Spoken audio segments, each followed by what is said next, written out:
Hey everyone, today we're going to be taking a look at American exploration of Oklahoma.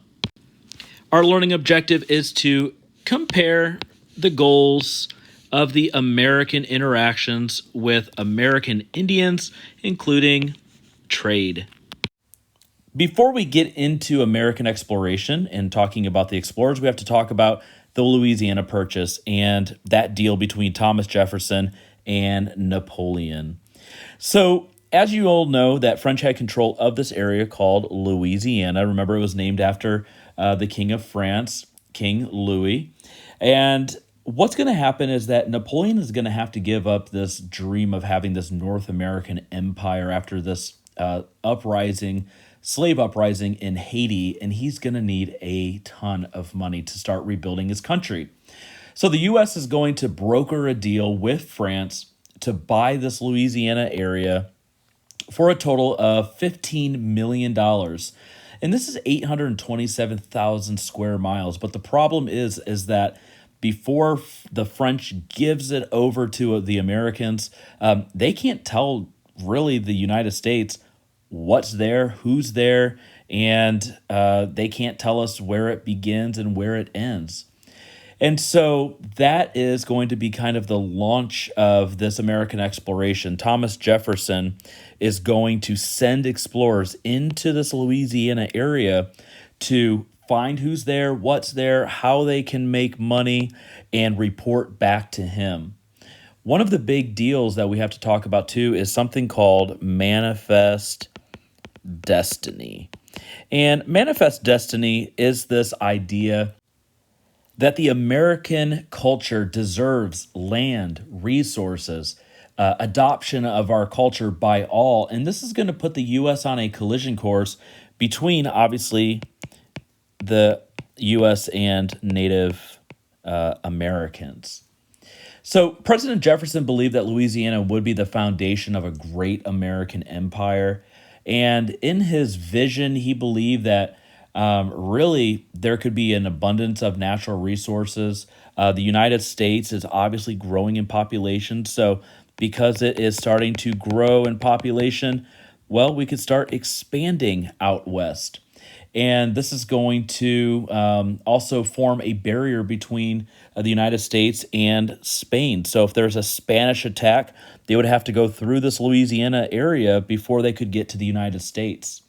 It would also offer a resettlement areas or zones for Eastern Native Americans as well.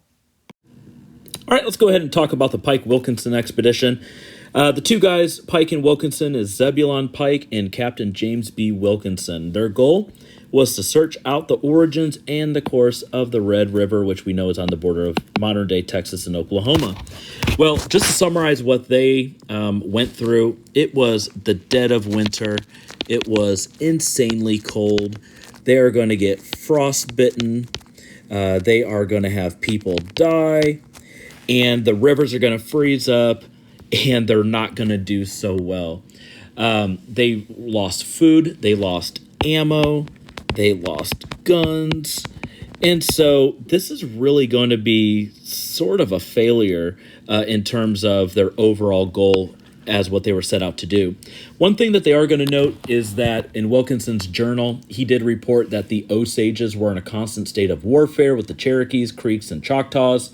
They did visit Weber's Falls on the Arkansas River, and they did note that American hunters and trappers were already working and making money. So the next expedition that Thomas Jefferson sends out is the Sibley expedition. And this guy right here, I just nickname him Salty Sibley. His goal was to find the Great Salt Plains as well as to negotiate peace agreements with Native Americans. And what he is going to find is the Great Salt Plains. And maybe some of you have already been there. And salt at this time is going to be a huge game changer in trade. Salt was used for preserving meat.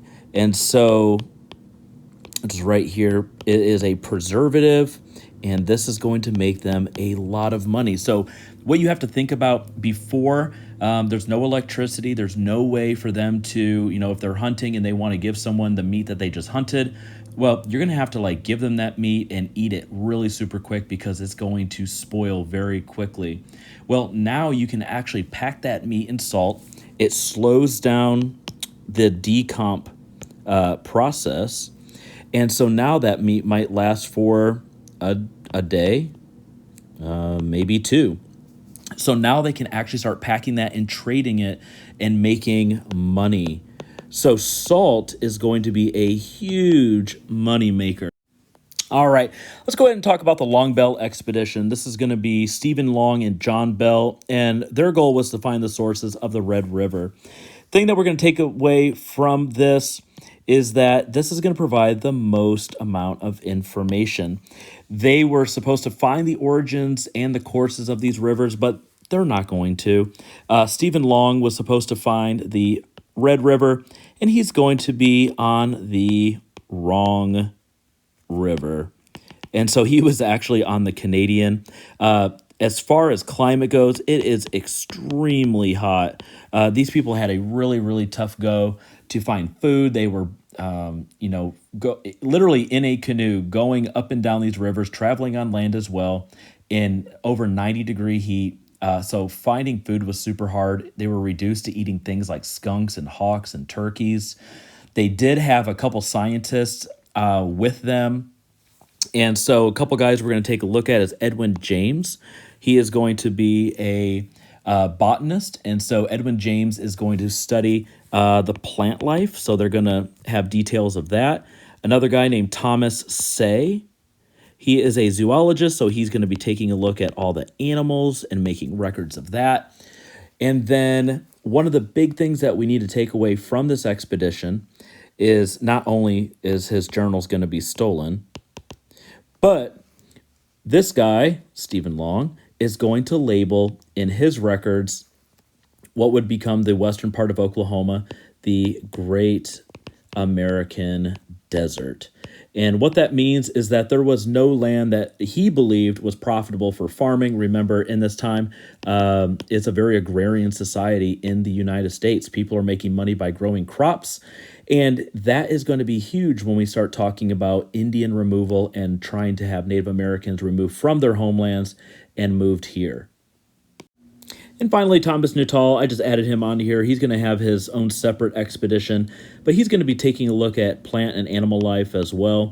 And so if we add all of this up, we would probably say that this was not so much a failure. They did not do what they were set out to do, but what did they get? A lot of info that they could share with the president detailing what life was like out here in what Stephen called the Great American Desert. So to pick up on something quickly, there's something called the Adams-Onis Treaty, and the Adams-Onis Treaty is important for Oklahoma history because this is going to be a treaty between the United States and Spain. But the reason why we're going to include it here is that it is going to, in 1819, set the southern and the western boundary of Oklahoma. Remember, right here, this is all Spanish land. And at the time, America didn't know what boundary was which. So they wanted to make sure there was a demarcation barrier, and they set it. And it's going to be the Red River, and then obviously the western part of Oklahoma here, and that is still our boundary still today. So why is all of this important? Well, for one, we did get to know a little bit of what was in this Louisiana area, and actually who was there, plant life, animal life, and even the types of Native Americans. Also, the natural resources such as salt was found, and that's going to make the U.S. a lot of money, especially trading. And then finally, when we talk about the Great, and I'm just going to abbreviate, Great American Desert, this is going to be huge because as we're going to talk about the Trail of Tears and Indian removal, Thomas Jefferson is going to say, look, this Great American Desert is going to be absolutely perfect to resettle Native Americans, meaning getting them to move westward.